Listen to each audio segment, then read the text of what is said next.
Hey Guitar Animal members, glad to have you guys here again. Bringing you Wanted Dead or Alive by Bon Jovi. Going to show you some of the extra details on this song. In the original video I kind of skipped the very first part. He plays some harmonics. If you don't know what harmonics are, let me show you what that is. Basically they're where you touch, and I have a couple videos on this, Eddie Van Halen style videos, but I'll show you on the acoustic because I've not done that yet. A harmonic is where we don't really fret the string. We actually touch the string, and we don't touch it where we would normally fret it. We touch it right over the fret wire.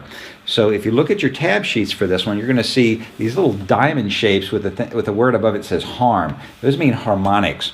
And what we're doing there is we're going to touch the 4th string right above the 7th fret and pick it. It'll sound like a bell if you fire it correctly. If you don't do it correctly, kind of sound dead. So what you want to do is you want to pick it and then let go. So right over the fret wire on the 7th fret, and then go to the 12th fret on both the 5th string and the 4th string like this. And then we're going to do a strum on the D sus2 A chord. And what that is a D sus2 chord is the 3rd fret of the 2nd string, 2nd fret of the 3rd string.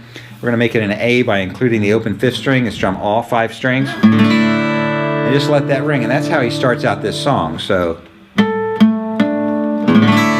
is a detail just for you members. I did not cover that on the general video for this. All right, we're going to be picking through these shapes here, going down the neck, and there are 6th intervals is what they are. I'm not going to get into the weeds on what that is, but we're playing intervals which are related to 6th intervals. So we're going to be playing the open 4th string, 14th fret of the 3rd string, 13th fret of the 1st string, like this. Then I'm going to drop back using my middle finger on the 3rd string, always teaming it up this time on the 12th fret with my ring finger because they're on the same fret, and playing open 12, 12, 12, dropping back 2 frets, open 10, 10, 10, and then back to the middle finger and the index finger for open 9, 8, 9, drop down to the 5th fret, open 5, 5, 5, then open 4, 3, 4, and finally open 2, 1, and then just let that sustain. So it's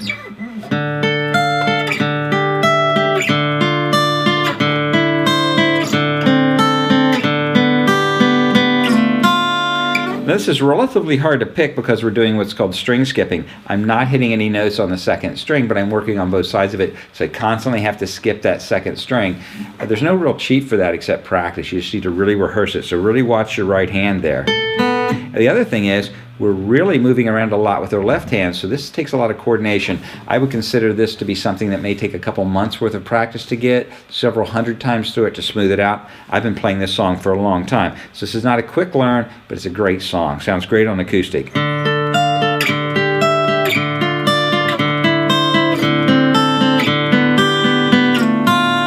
we're going to go back and repeat that.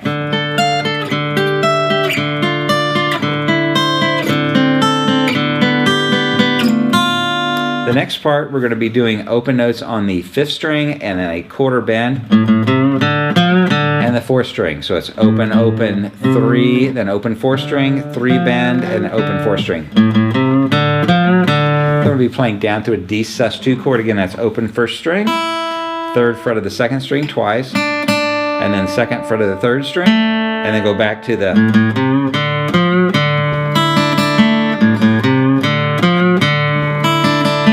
that twice. 3rd time through is a little bit different. We go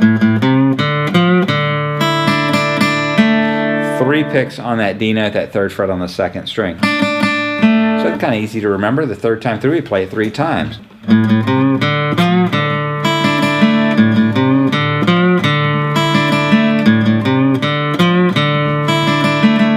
then to end it,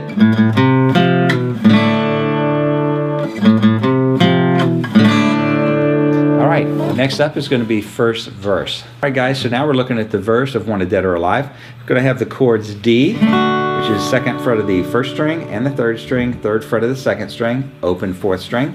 And we're going to be going back and forth between a D, what's known as a D sus4, which is just laying my little finger in front of the D on the 3rd fret of the 1st string, makes a D sus4, or a D sus2, where I just play the 1st string as open while I'm holding the rest of the D chords. So that's D, D sus2, D sus4. We'll be going back and forth on that in this section, as well as a C add 9, which will be the first 2 strings at the 3rd fret, 5th string at the 3rd fret, 4th string at the 2nd fret, and then finally going to a G chord, which again we're going to hold the first 2 strings at the 3rd fret, this time 6th string at 3rd fret, 5th string at 2nd fret for a regular G, and then a couple little riffs. So it sounds like this for the verse.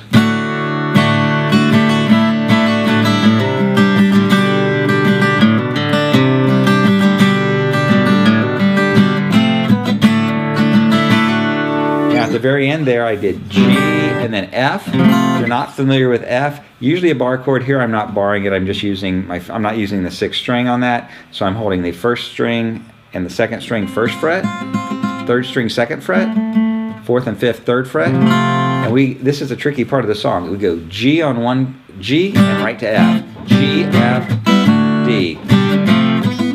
Definitely a stepping stone to this section of the song, being able to go from a full G chord to an F chord in an 8th note fashion. Bam, bam. It takes a lot of rehearsal, so you might have to go through that a few hundred times to get it. But I should also mention that on the verse part, and even more so on the chorus, you'll see a lot of integral picking in here where they're playing single notes in the chords and stuff. As long as you're strumming the right chord at the right time, it will be fine for this particular song. I watched about 6 or 7 performances of this, and that's what they do. They play it a little bit different each time. I had to choose something to put down on the page that represented a version, so I went after the original studio recording. However, as long as you're playing the right feel and the right chords at the right time, this is going to be fine. That's what I'm going to do here today. I'm not going to nitpick and try to play every single little note that they're picking through these chords on this identically to the music, just because it's not required. It'll still sound great. But I just want to kind of point that out to you. So again, on the verse, I'll play it slowly.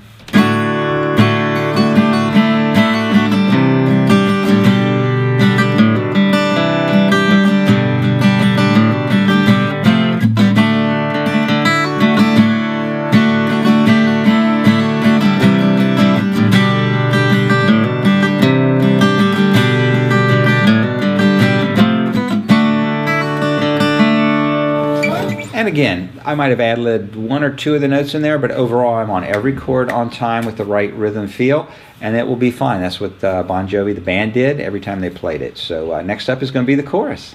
All right, guys, now we're looking at the chorus for Wanted Dead or Alive, starting with the C add 9 chord. I've already outlined most of these chords, so I'm just going to go right into playing it, but I'll do it slow after I play it quickly. So it goes...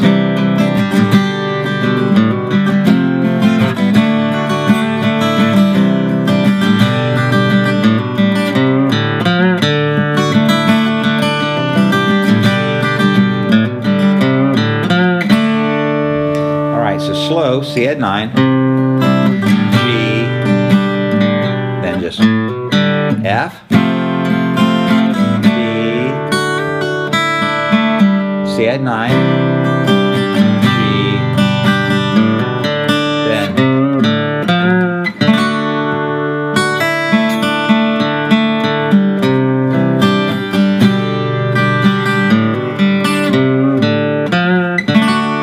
the hardest part on that is doing the bending riffs as we did in the intro piece, but instead of just ending up on an open D note, we go to the D chord. Difficult because you have to go from a bend, the very next 8th note is the chord. Tough, you have to play that section a few times, get that in your pocket. And when I say a few times, a couple hundred. All right, so the chorus section.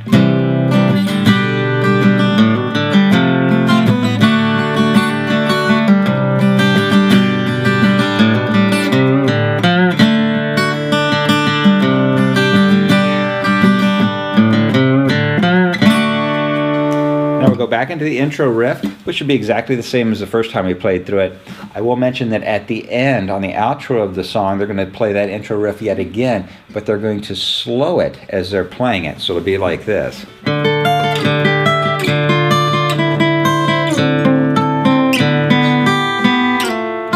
So again, kind of winding the clock down there.